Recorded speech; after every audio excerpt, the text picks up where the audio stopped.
প্রাপ্ত করেছিল যে দিনটি, সেই দিনটি হচ্ছে আগামীকাল 16 ডিসেম্বর। আমি একথা একটু জোর দিয়ে বলতে চাই, আগামীকাল ছিল পাকিস্তান হানাদার বাহিনীর পরাজয় দিবস। আমাদের এই কথাটা সবসময় মনে রাখতে হবে। এই পাকিস্তান হানাদার বাহিনী দীর্ঘ 9 মাস আমাদের এই দেশের মানুষের উপরে অত্যাচার, নির্বাচন, হত্যাযজ্ঞ, হত্যা চালিয়েছিল।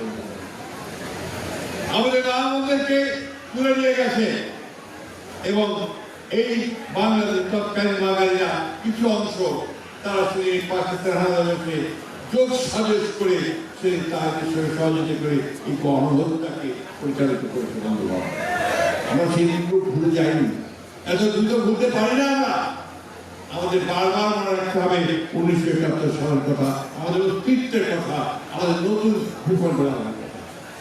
আমাদের দলের প্রতিষ্ঠাতা স্বাধীন ঘোষক শহীদ রহমান সাহেব আমাদের সেদিন আমাদের স্বাধীন বাংলাদেশের ভূখণ্ডের স্বপ্ন দেখেছিলেন। ঠিক তেমনিভাবে তিনি 1975 সালে সিপাহী জনতা বিপ্লবের মধ্য দিয়ে রাষ্ট্র পরিচালনার দায়িত্ব আসার পরে বাংলাদেশকে গড়ে তুলবার জন্য, বাংলাদেশকে একটা আধুনিক সমৃদ্ধ বাংলাদেশ হিসেবে গড়ে তুলবার জন্য, গণতান্ত্রিক বাংলাদেশ নির্মাণ করার জন্য তিনি নতুনভাবে কাজ শুরু করেছিলেন এবং স্বপ্ন দেখেছিলেন। শুধু নয়, এক বাস্তবে রূপ দিয়েছিলেন। বন্ধুগণ, আমি বারবার এই কথা বলি যে বাংলাদেশের যা কিছু সুন্দর, যা কিছু ভালো অর্জন, সব এই শহীদ প্রেসিডেন্ট জিয়াউর রহমানের হাত ধরে, ম্যাডাম খালেদা জিয়ার হাত ধরে, আর আমাদের বিএনপির হাত ধরে, আর এখন নতুন স্বপ্ন দেখতে শুরু করেছি আমরা আমাদের নেতা তারেক রহমানের।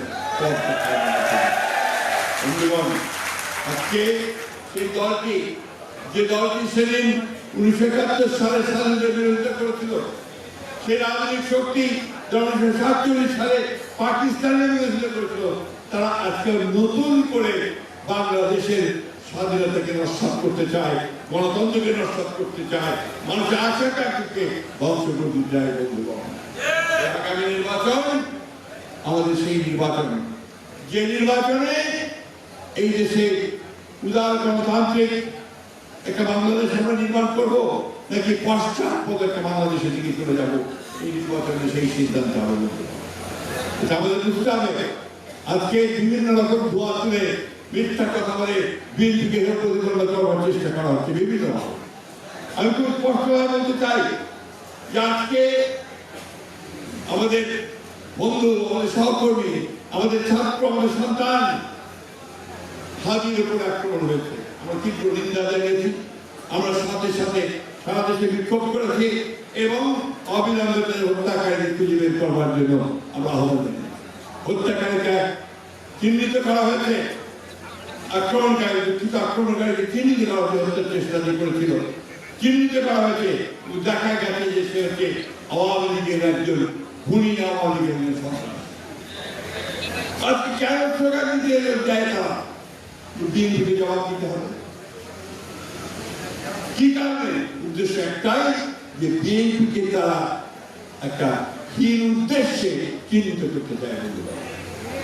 আজকে আমাদের নজরুল খান সাহেব অত্যন্ত সুন্দর করে বলেছেন যে আমরা গর্বিত যে আমরা বিএনপি করি, আমরা গর্বিত যে আমরা শহীদ প্রেসিডেন্ট জিয়াউর রহমানের কথা শুনে তার ইঙ্গিতে আমরা যুদ্ধ করতে নেমেছিলাম।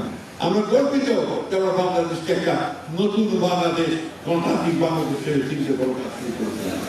আজকে আমরা সেইভাবে কথা শুনে বলতে চাই যে আমরা গর্বিত আমাদের যে তরুণ নেতা, তিনি আমাদের একটি দফা দিয়েছেন নতুন করে বাংলাদেশকে গড়তে পারবেন। তিনি আজকে নতুন করে শুরু করেছেন তার বিভিন্ন কর্মকাণ্ডের মধ্য দিয়ে কিভাবে তিনি বাংলাদেশকে গড়ে তুলবেন সেই কথা তিনি আজকে আমাদেরকে বলছেন, জনগণকে বলছেন, সমগ্র বাংলাদেশের মানুষকে বলছেন। আমরা সেই আশায়, সেই স্বপ্নে একটা কথা আজকে বলতে চাই।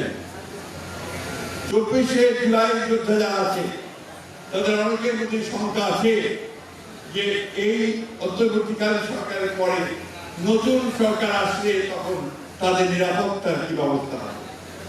আমি তো পরিষ্কার করে বলতে চাই, দৃঢ়তার সঙ্গে বলতে চাই, জনগণের ভোটে আমরা যদি নির্বাচিত হয়ে আসি তারা নিশ্চিত করবো যে জুলাই যোদ্ধা সম্পর্কে আমরা নিরাপত্তা দেবো ইনশাআল্লাহ।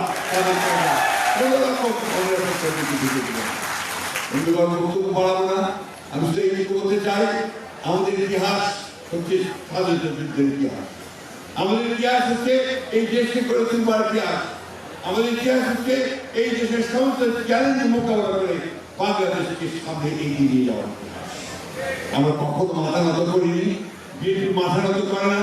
17 বছর লড়াই করেছে, সংগ্রাম করেছে ফ্যাসিস্টের বিরুদ্ধে, এবং চূড়ান্ত লড়াইও এই আমার ছাত্র দলের প্রায় 500 ছেলে শহীদ হয়েছে। বন্ধুগণ, আমাদের লোকেরা সবাই আহত হয়েছে।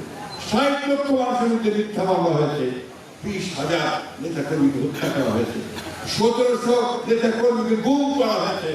আমরা সেই দল যে দল সংগ্রাম করে লড়াই করে গণতন্ত্র উদ্ধার করি, গণতন্ত্রকে প্রতিষ্ঠিত করি, গণতন্ত্রকে 5 তারিখে রূপ দেওয়ার চেষ্টা করি।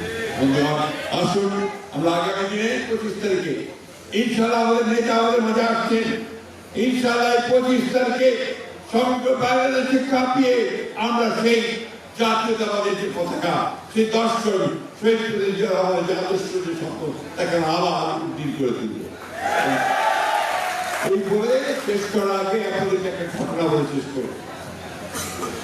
2002 সালে 2001 সালের নির্বাচনের পরে আমরা চীনে গিয়েছিলাম আমাদের নেতৃত্বে সচিব এবং খালেদিয়ার সঙ্গে সঙ্গে আমাদের নেতা ছিলেন।